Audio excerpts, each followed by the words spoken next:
Willow Creek Springs presents Healthy Living with your host, Joe Grumbine.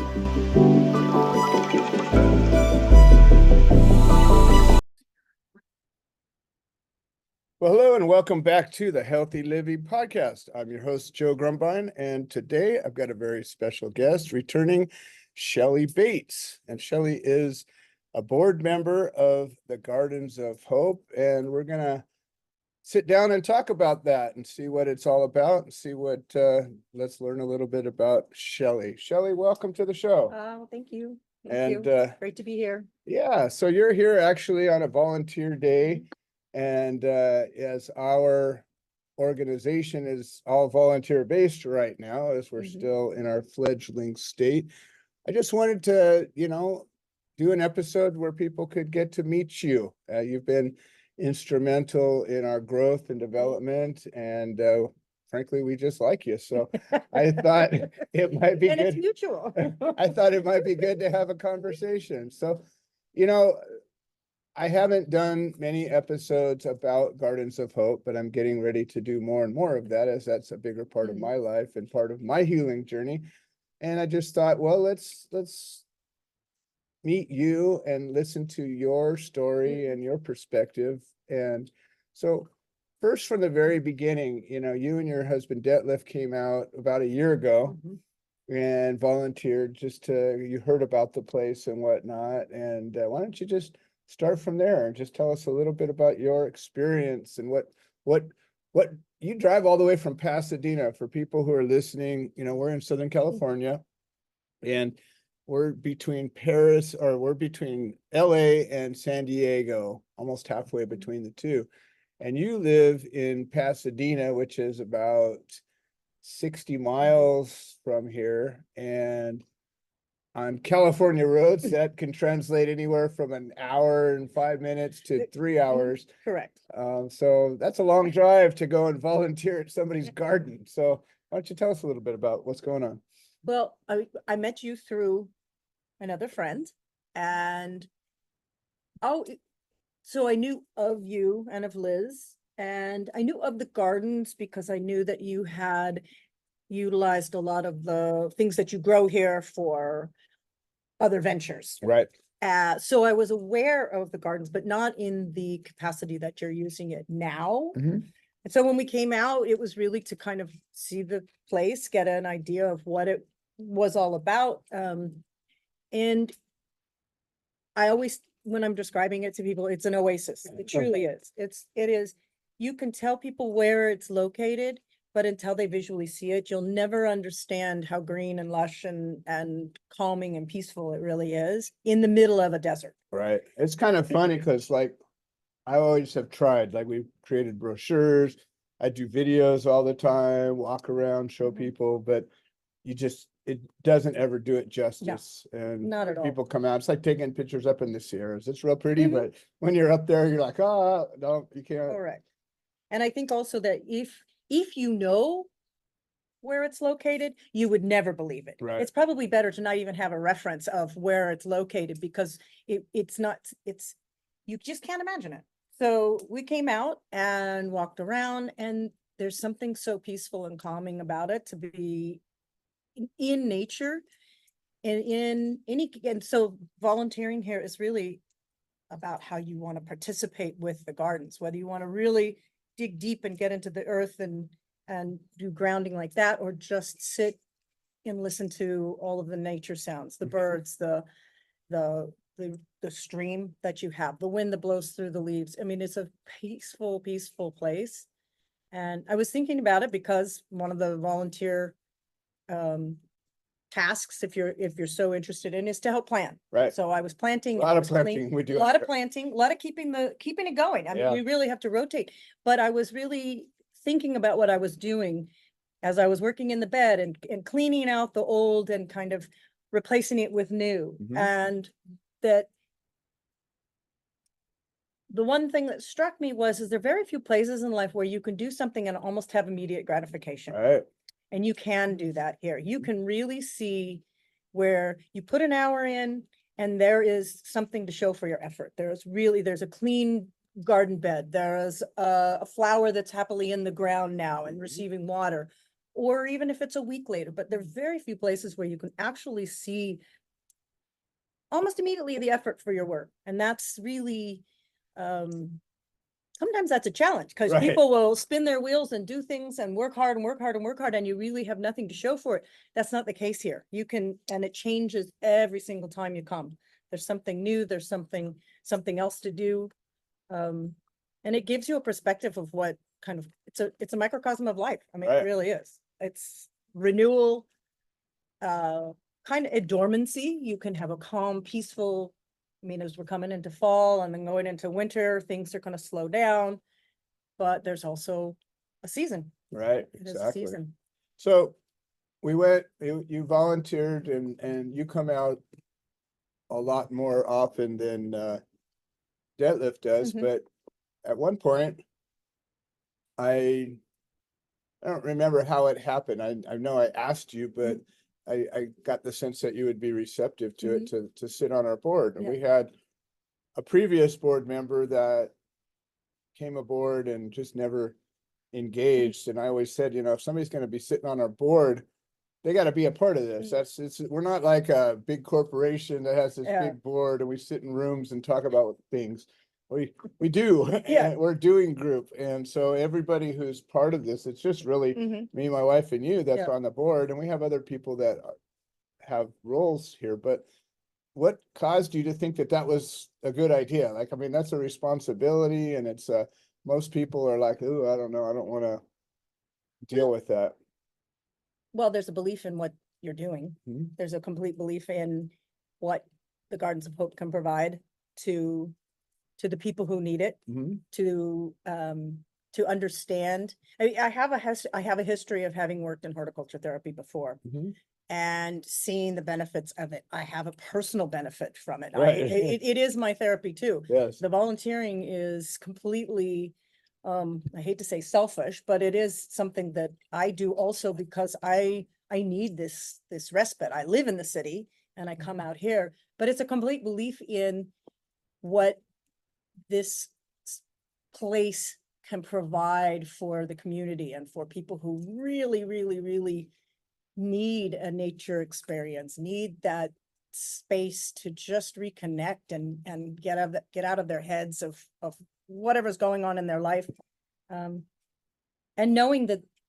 really knowing that it's here Mhm.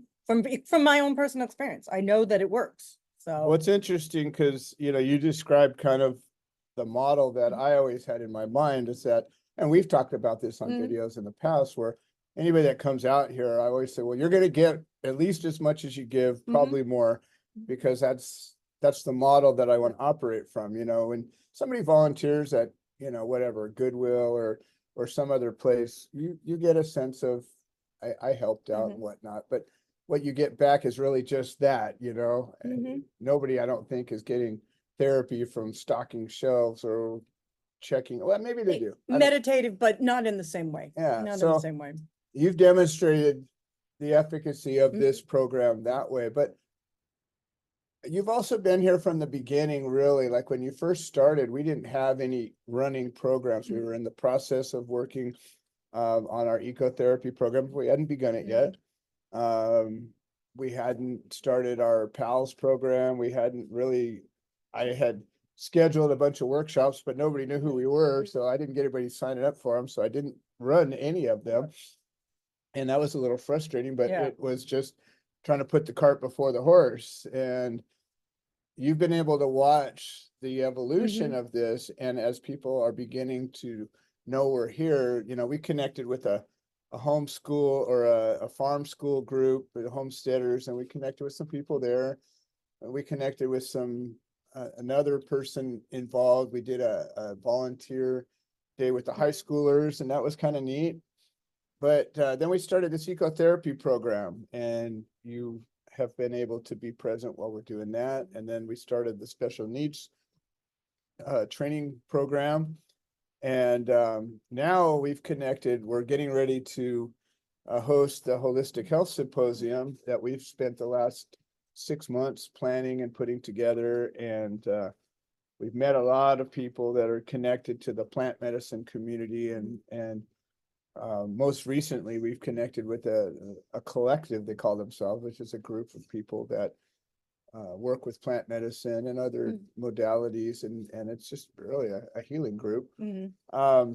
We just did a workshop yesterday and had these people come out. We've been starting to do personal retreats. We've had 2 small personal retreat sessions, and we got another one scheduled for next weekend.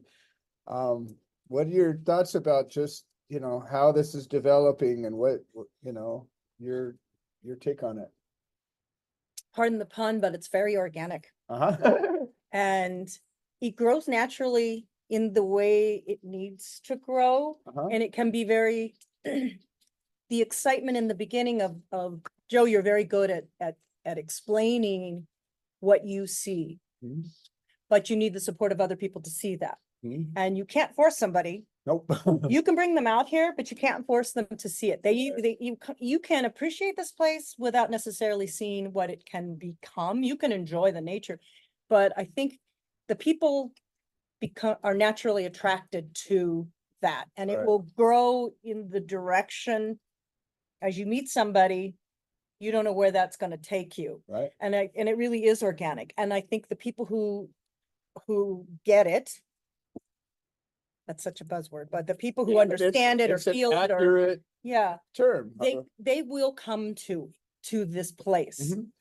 It's not necessarily on our time frame. Right. It is as it needs to be and grow, and it allows for the opportunity to kind of support underneath, not get so big that there's no foundation. We won't let that happen. Yeah, I won't let that happen. And that's dangerous. I mean, Right. you Done can that before. have it go off in one direction and find explode, and that isn't how you meant it to be, Right. because something will take it in a different direction. So the people who have come through now see the effect, and they then tell somebody, and you can only sell something if you really believe in it. And I think that's what's happening. And it's the people who come here, are affected by it, who benefit from it, then go and tell somebody, hey, this is what I experienced. Check it out. Right. Check it out for yourself, or come to this group and experience it and see it through the eyes of the other people who are already here, enjoying, participating,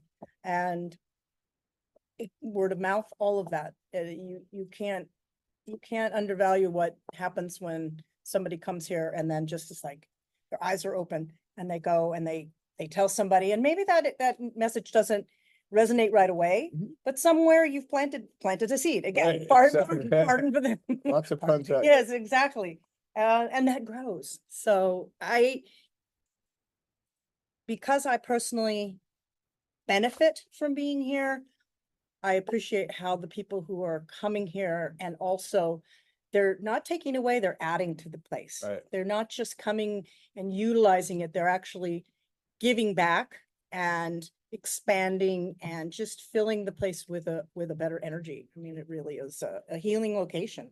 So as a nonprofit, I have run a nonprofit for over 15 years, and we tried to do this on an all volunteer model, and we did a lot of grassroots organizing, and we never thought to raise money like all the other nonprofits do. And ultimately it imploded because it just couldn't keep people interested that way. And I finally got, the epiphany that there's a reason why nonprofits raise money, because they're a business. People don't realize, they think a nonprofit's like just somebody's gift. Right. And the truth is, it's a business run a certain way that is for public benefit, where you raise money and then you offer programs with the money you raise, but it costs money to do that. Like, we have no paid staff here, but that is very limiting. So we're in a situation where we've got programs that want to expand, and we don't have a staff to do it. Yeah. And none of us get paid at this point, although we're, aberrant for a nonprofit. Every nonprofit, the staff gets paid. Right. And so we're working to fix that. And we've been, we have some programs that, are starting to bring in some resources, the ecotherapy program. And Where we just ran some workshops where we raised some, got some donations from that. We have products that we have offer. We have microgreens. We have plants that we sell for donation and do fundraising that way. It's starting to change a little bit. We're working on submitting some grants, but of course that takes a lot of time and energy and all of those things. So just, I guess, I feel like we're heading towards a sustainable and growable product. Right now, we can maintain our course, but not much more. And so we've kind of hit that spot where in order to do more, we really need to be funded. And so Right. we're working on that right now. What's your, I don't know, how do you see it moving forward? Well, there's definitely growing pains, and that's Oh, yeah. all business. When you see what you can make it, Mhm. but there are roadblocks or there are speed bumps along the way. The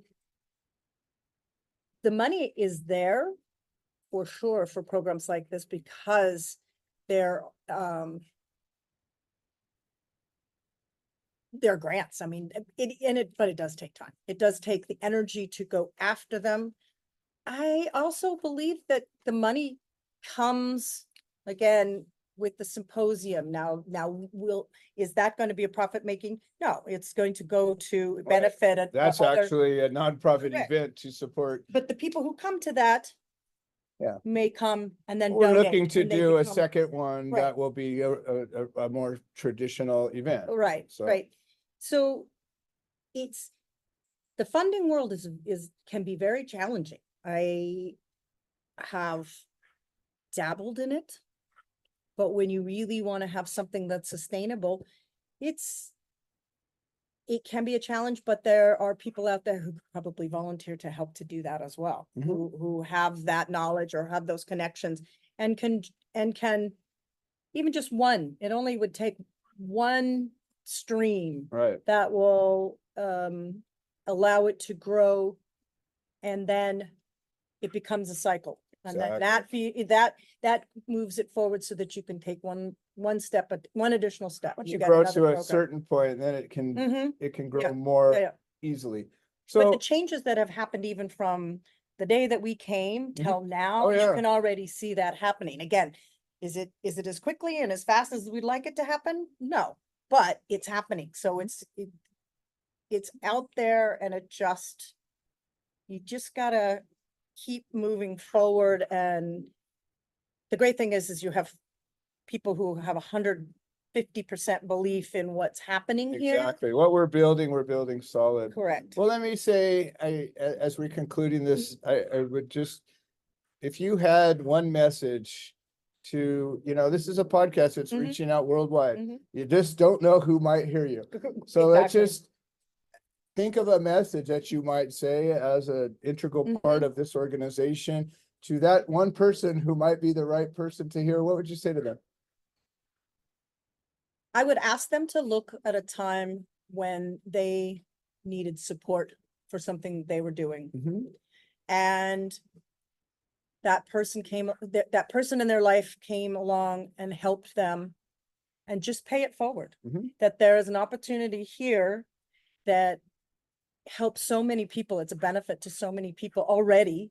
And just to pay it forward, that they understand that it's something that can help so many people. And it's a varied group of people, but to really think about the time when they've needed support and gotten it, Nice. and to put that forth to us, to the Gardens of Hope.